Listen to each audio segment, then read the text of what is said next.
Hi, welcome to my channel. Andhra Pradesh రాష్ట్రంలో అంగన్వాడీ ఉద్యోగులకు శుభవార్త. రాష్ట్రంలో కూటమి ప్రభుత్వం మరో ఎన్నికల హామీనైతే నెరవేర్చింది. మినీ అంగన్వాడీలను మెయిన్ అంగన్వాడీ కేంద్రాలుగా అయితే చేంజ్ చేయడం జరిగింది. మొత్తం 4687 మినీ కేంద్రాలను మెయిన్ అంగన్వాడీ కేంద్రాలుగా ఉన్నతీకరించింది.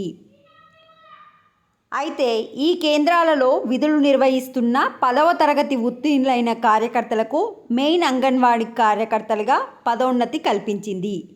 ఇలా కల్పించడమే కాకుండా ఇంత ముందుకు మినీ అంగన్వాడీ టీచర్లకు 7,000 జీతం వచ్చేది.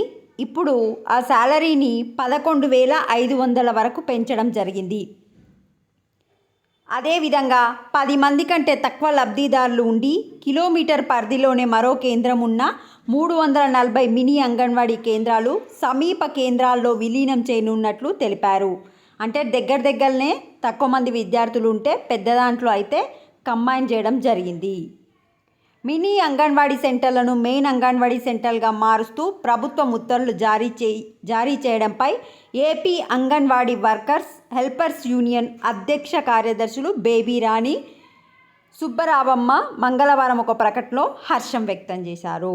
సో శాలరీ వచ్చేసి మీకు ఇంత ముందుకు 7,000 ఉండే కదా, ఇప్పుడు 11,500 అయింది. ఎవరైతే 10th పాస్ అయ్యారో వాళ్లకు ఛాన్స్ అయితే ఇవ్వడం జరిగింది. మొత్తం 4,687 మినీ అంగన్వాడీలను మెయిన్ అంగన్వాడీలుగా చేంజ్ చేశారు. అదేవిధంగా కిలోమీటర్ డిస్టెన్స్లో ఉన్న 340 మినీ అంగన్వాడీలను మెయిన్లో అయితే కలిపేయడం జరిగింది. ఇది అప్డేట్. వీడియోని లైక్ చేయండి. Thanks for watching.